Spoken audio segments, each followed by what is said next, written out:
Ayurveda college इस माह 23 तारीख को 7वां राष्ट्रीय आयुर्वेदिक दिवस मनाएगा, जिसके चलते पूरे पखवाड़े भर कार्यक्रमों को आयोजित करने का निश्चय किया गया है। उसी के चलते 7 तारीख को छोटे और मोटे अनाज से बने व्यंजनों की प्रदर्शनी रीवा के आयुर्वेद कॉलेज में लगाई गई। भारत सरकार के दिशा निर्देश पर रीवा का आयुर्वेद कॉलेज छोटे और मोटे अनाज के प्रचार प्रसार के लिए कमर कस चुका है। ये ऐसे अनाज हैं जो आज के परिवेश में लुप्त हो रहे हैं, लेकिन इनका असर आज के आधुनिक दौर में काफी ज्यादा है। इनके इस्तेमाल से डायबिटीज, बीपी जैसी बीमारियों को आसानी से कंट्रोल किया जा सकता है, जिसके चलते आयुर्वेदिक कॉलेज परिसर के अंदर 10 तरीके के अनाजों के इस्तेमाल करके व्यंजन बनाए गए, जिसमें प्रमुख रूप से कोदो, कुटकी, रागी, सांबा, काकू, चीना, बसरा, ज्वार, बाजरा, मक्का ये सभी थे। ये ऐसे अनाज हैं जिनका इस इलाके में पिछले 200 से 500 साल के पहले तक इस्तेमाल किया जाता था, जिसका इतिहास भी उपलब्ध है। प्रदर्शनी की खास बात ये रही कि कोदो, जो कि डायबिटीज के लिए रामबाण माना जाता है, उसमें से 7 तरीके के व्यंजन बनाकर आयुर्वेद कॉलेज के डॉक्टरों ने प्रदर्शित किए। इस बारे में हमने आयुर्वेद कॉलेज के प्राचार्य डॉक्टर दीपक कुलश्रेष्ठ और कृषि महाविद्यालय के सीनियर साइंटिस्ट डॉक्टर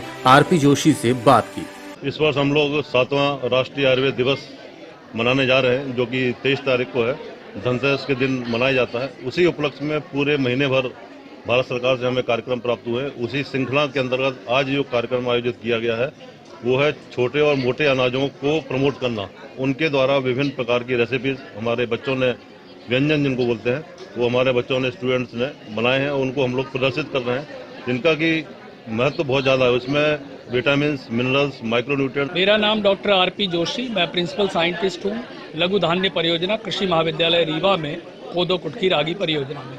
आज यहाँ आयुर्वेद कॉलेज में 7वें राष्ट्रीय आयुर्वेद दिवस समारोह के अवसर पर बहुत अच्छा कार्यक्रम समय की मांग को देखते हुए किया गया है। इसमें जो हमारे लघु धान्य हैं, जो यहाँ मैं देख पा रहा हूँ, उनमें 7 लघु धान्य फसलों के और 3 प्रमुख धान्य माने 10 धान्यों के व्यंजन बनाए गए हैं, जिनमें प्रमुख रूप से लघु धान्य में कोदो, कुटकी, रागी, सांवा, काकून, चीना और बसारा हैं।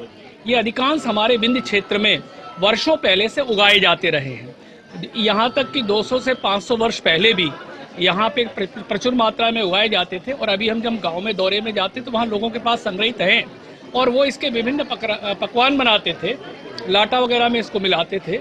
आज यहाँ हम देख रहे हैं कि जो एक एक व्यंजन जो है, एक एक अनाज से करीब 3-3, 4-4 प्रकार के व्यंजन बनाए गए हैं। कोदो अकेले से 7 प्रकार की रेसिपी या व्यंजन तैयार होते हैं, जो स्वाद में तो अच्छे ही होते हैं पर पौष्टिकता में भरपूर होते हैं। और इनका ग्लाइसेमिक इंडेक्स कम होने के कारण ये मधुमेह या डायबिटीज़ के लिए बहुत अच्छा होता है। रोगों के लिए इसमें रोग रोधिता होती है, कैंसर से लड़ने की क्षमता होती है। इसलिए इन धान्यों का पुनः समावेश हो रहा है। और जो हमारे बड़े धान्य हैं, उनमें ज्वार, बाजरा, मक्का, इनके भी यहाँ पर उत्पाद बने हुए हैं। मैं अभी जज के रूप में सभी को टेस्ट कर रहा था। मैंने सामने देखा है कि चीना की खीर इन्होंने बनाई हुई है, जो कि अपने आप में बहुत पौष्टिक होती है। कुटकी के लड्डू बने हुए हैं।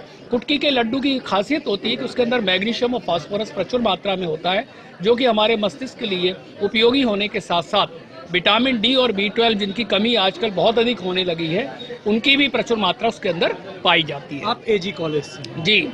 ये तमाम जितने अभी आपने नाम लिए, जी जी, किसान अब बो नहीं रहा है, जी हाँ, तो इसको हम कैसे प्रमोट करेंगे? देखिएगा, कृषि महाविद्यालय में इन सभी 7 धान्यों की फसलें अभी खड़ी हुई हैं, जिसमें कोदो यानी कोदो मिलेट है, कुटकी यानी लिटिल मिलेट है, रागी यानी फिंगर मिलेट है, और काकून यानी फॉक्सटेल मिलेट है, सामा यानी बार्नयार्ड मिलेट है, और चीना माने प्रोसो मिलेट है, और बसारा माने ब्राउन टॉप मिलेट है।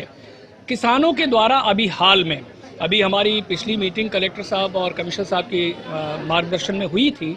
अब किसानों ने इसका रकबा बढ़ाना शुरू कर दिया है, लेकिन हमारा जो राजस्व रिकॉर्ड है उसके अंदर जब ये आएंगी तभी घोषित तौर पर उनका रकबा माना जाएगा। पर किसान मिलेट मिशन योजना के अंतर्गत इसका बीज प्राप्त कर रहे हैं, बीज उत्पादन कार्यक्रम भी हो रहा है। अकेले कृषि महाविद्यालय रीवा द्वारा अभी हाल में कुल तो यहाँ से 13 किस्में विकसित हुई, जो राष्ट्रीय और अंतर्राष्ट्रीय स्तर पर उगाई जा रही है। वो विंध्य क्षेत्र के कृषि महाविद्यालय रीवा से विकसित हुई। अभी मेरे द्वारा स्वयं पिछले कुछ वर्षों में ही, 5-6 वर्षों में, 2 किस्में कोदो की और 1 किस्म कुटकी की विकसित की गई है, जो पूरे देश में जिसका रकबा हुआ है और किसान उसको ले रहे हैं, इसलिए प्रोत्साहन दिया जा रहा है।